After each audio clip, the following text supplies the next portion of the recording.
God and I are having an argument. And I'm not entirely sure who's winning. I say that because the rules are unclear. There's no referee. No timer. No clear scoring system.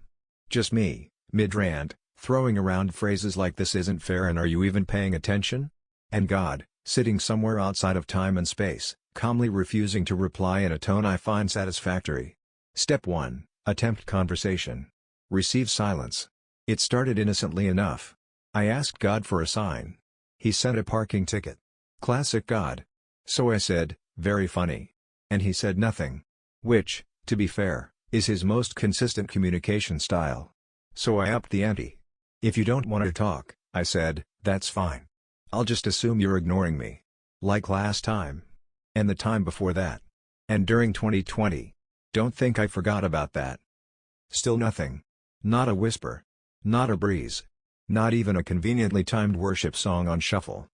At this point, I did what any mature spiritual adult would do. I sulked. I closed my Bible app mid-verse. I dramatically stopped journaling, after underlining something twice for emphasis. I walked around the house loudly sighing, as if the all-knowing creator of the universe might hear the tone of my breath and feel convicted. I think what annoys me most is how calm he is. No matter how loud I get, God refuses to raise his voice. He won't match my energy. Won't defend himself. Won't even smite anything, and honestly, a little light smiting might make me feel better. I yell, and he just is. Which is exactly the kind of frustrating, koan-level mystical response that makes spiritual people nod thoughtfully and me want to flip a table. Step 2, take God to court. In your head, at some point, I decided that if God wasn't going to respond like a normal conversational partner, I'd have to raise the stakes. So I put him on trial. Not literally, of course. Just in the sacred courtroom of my imagination, right next to the grocery list and the unresolved childhood trauma.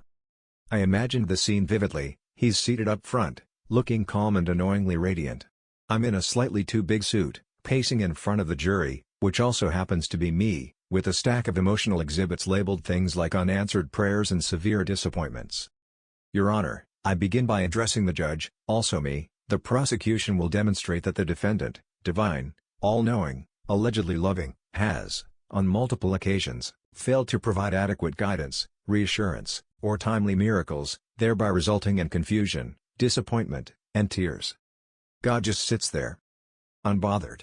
Eternal. Possibly humming. The trial continues. "Exhibit A," I say, "is the PET scan. The one we were hoping would show nothing. The one we were praying might show nothing. We weren't asking for a miracle, just a break. Just a little mercy. And then, boom. Tumors. Plural." The courtroom gasps. The jury, also me, shuffles uncomfortably and reaches for tissues. "Exhibit B," I continue, "is the bizarre string of signs you sent afterward. I asked for reassurance. Instead, you gave me, a stranger telling me to keep the faith at a petrol station, a sermon about suffering that somehow seemed to blame me, and a slow-motion butterfly landing on my windscreen while I was crying in the car park at Aldi. What am I supposed to do with that? Was that a metaphor? A message? Just nature doing its thing?" Still nothing. So I brought in more evidence. "Exhibit C," I said, holding up a metal folder titled "The Year Everything Fell Apart," is a collection of unanswered texts, financial pressure, emotional fatigue, and that one Tuesday I cried in the pantry next to an expired can of chickpeas. The jury, also me, winces. Someone requests a recess. We all agree it's too soon to joke about chickpeas. "And Exhibit D," I add, "is the silence. Weeks of it. Months, actually. When I needed direction, you gave me metaphors. When I asked for peace, you gave me the Book of Job. When I asked if we were going to be okay, you gave me a sunset. Which, respectfully, is not an answer." I slam my imaginary hand on the imaginary desk. "I would now like to cross-examine the defendant," I announce. Permission granted. By me. I turn toward God. He remains seated.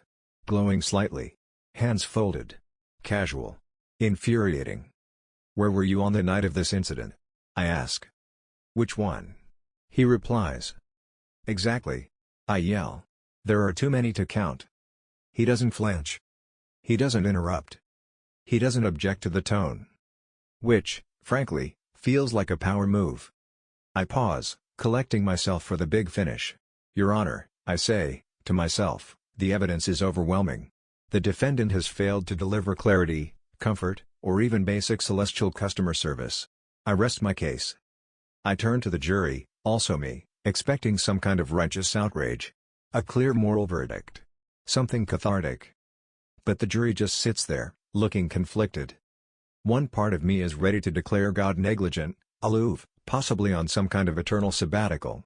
Another part is quietly remembering the time I asked for strength and somehow made it through a day I shouldn't have. Another is still clutching a worn-out hope like a child holds a blanket, stubbornly, irrationally, but without apology. We deliberate. We argue. We try to sort through the exhibits, emotions, and expired pantry chickpeas. But in the end? It's a hung jury. Split right down the middle between faith and frustration. Between trust and teeth-gritted tolerance. Between I believe and seriously, what the hell? No verdict. No resolution. No clean ending. Just a quiet decision to move on, for now. The court is adjourned. God stays seated. Still radiant. Still unbothered. Still here. Step 3, bargaining and other bad ideas. After the courtroom phase, after the silent treatment and the theological foot-stomping, I decided to try the ancient spiritual practice of bribery. 1 minute I was praying, if you can even call what I was doing praying, and the next, I was quietly trying to negotiate my way out of discomfort. I found myself saying things like, if this is just a hard season, that's fine. I can do hard. I just need to know it is a season.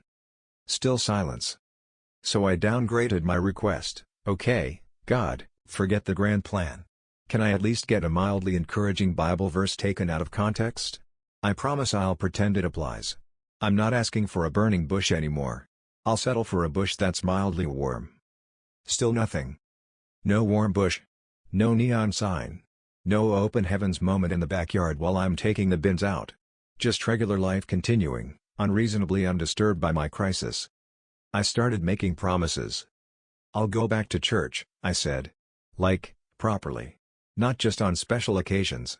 I'll even stay for the coffee and awkward small talk. I'll nod sympathetically when someone tells me they're just really in a trying season. I'll play the game.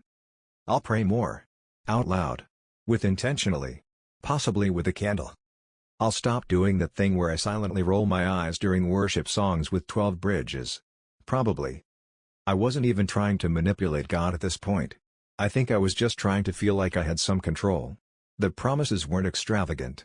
They were plausible. Manageable. The spiritual equivalent of tidying up the house before your parents visit. You know it doesn't really change anything, but it might improve the vibe. Still, nothing. Step 4, give up, and make toast. At some point, the bargaining fizzled out too. Not because I had an epiphany, but because I was too exhausted to continue. It turns out there are only so many times you can whisper if you just get us through this. Before even you stop believing yourself. So I did what I do when prayer doesn't work and logic doesn't help and emotional blackmail gets me nowhere. I made toast. I folded laundry.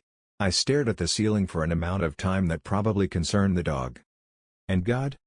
Still quiet. Still not explaining himself. Still showing up in ways that feel less like miracles and more like someone just refusing to leave.